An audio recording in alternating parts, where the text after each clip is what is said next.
क्या भारत अपने परमाणु हथियारों को और भी ज्यादा ताकतवर बना रहा है? क्या भारत अपनी परमाणु रणनीति को बदल रहा है? दरअसल इन्हीं सवालों के जवाब में अमेरिका के एक बड़े संस्थान ने कुछ दावे किए हैं। फेडरेशन ऑफ अमेरिकन साइंटिस्ट की एक रिपोर्ट के मुताबिक भारत कम से कम 4 नए वेपन सिस्टम को डेवलप कर रहा है। ये मौजूदा हथियारों को या तो रिप्लेस करेंगे या उन्हें और भी ज्यादा बेहतर बना देंगे। इनमें परमाणु क्षमता वाले विमान, जमीन से दागे जाने वाला मिसाइल सिस्टम और सबमरीन से छोड़े जाने वाली मिसाइलें शामिल हैं। इस अमेरिकी रिपोर्ट की अब चर्चा शुरू हो गई है। इस रिपोर्ट में कहा गया है कि भारत परमाणु क्षमता से लैस 8 सिस्टम्स पर काम कर रहा है। इनमें 2 aircraft, 4 land based ballistic missile और 2 सी बेस्ड बैलिस्टिक मिसाइलें शामिल हैं। रिपोर्ट में यह भी कहा गया है कि भारत जल्द ही कुछ और वेपन सिस्टम डेवलप कर सकता है। फेडरेशन ऑफ अमेरिकन साइंटिस्ट की रिपोर्ट में सबसे खास बात यह है कि भारत की परमाणु रणनीति का फोकस अब चीन पर बढ़ता जा रहा है। पहले ये रणनीति पाकिस्तान को ध्यान में रखते हुए बनाई जाती थी। इसलिए आप देख रहे हैं कि कैसे भारत हिंद महासागर में लगातार मिसाइलों का परीक्षण कर रहा है। भारत चीन तक मार करने वाली अग्नि और हाइपरसोनिक मिसाइलों का सफल परीक्षण कर रहा है। यानी अब भारत के हथियार और भी ज्यादा घातक होने वाले हैं और अब पूरा चीन उनकी जद में है। भारत के पास 160 खतरनाक परमाणु बम हैं। भारत ने न्यूक्लियर ट्रायड बना लिया है।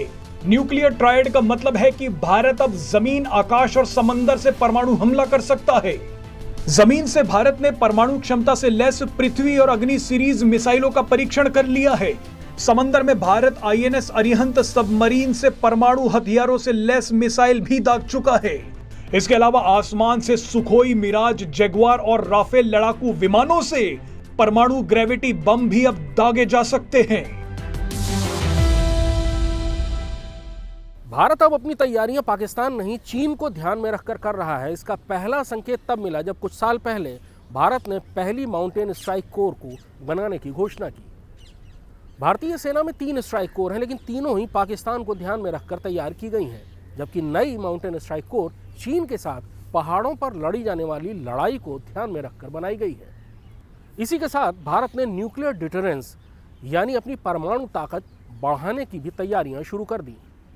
भारत के पास इस समय फाइटर जेट, जमीन पर तैनात मिसाइलों और सबमरीन तीनों ही तरह से लॉन्च करने वाली बैलिस्टिक मिसाइलें हैं जो परमाणु हथियार ले जा सकती हैं। भारत के पास इसमें कम से कम 2 न्यूक्लियर सबमरीन हैं जो बैलिस्टिक मिसाइलों से लैस हैं और दुनिया में कहीं भी परमाणु हमला कर सकती हैं। भारतीय वायुसेना के front line fighter jet nuclear हथियार कहीं भी ले जा सकते हैं। लेकिन भारत की सबसे बड़ी ताकत मिसाइल है। भारत के पास 5000 किलोमीटर से ज़्यादा दूरी तक मार करने वाली अग्नि 5 भी तैयार हो चुकी है। ये सारी मिसाइलें न्यूक्लियर हमला कर सकती हैं। फाइटर जेट, सबमरीन और मिसाइल तीनों के परमाणु हथियारों से लैस होने के बाद भारत का ट्रायड यानी तीनों ही तरह से हमला करने वाला त्रिशूल तैयार हो गया और इसी के साथ भारत की सेकंड स्ट्राइक कैपेबिलिटी भी विकसित हो गई, यानी पहला परमाणु हमला होने के बाद दूसरा हमला करने की ताकत। भारत की मिसाइलों की रेंज 5000 किलोमीटर से ज़्यादा हो गई है और ये सभी हाइपरसोनिक हैं, यानी ये आवाज़ की रफ्तार से 5 से 10 गुना ज़्यादा तेज़ी से चल सकती हैं। न्यूक्लियर हथियारों से लैस देशों के क्लब में भारत का दबदबा बढ़ता जा रहा है।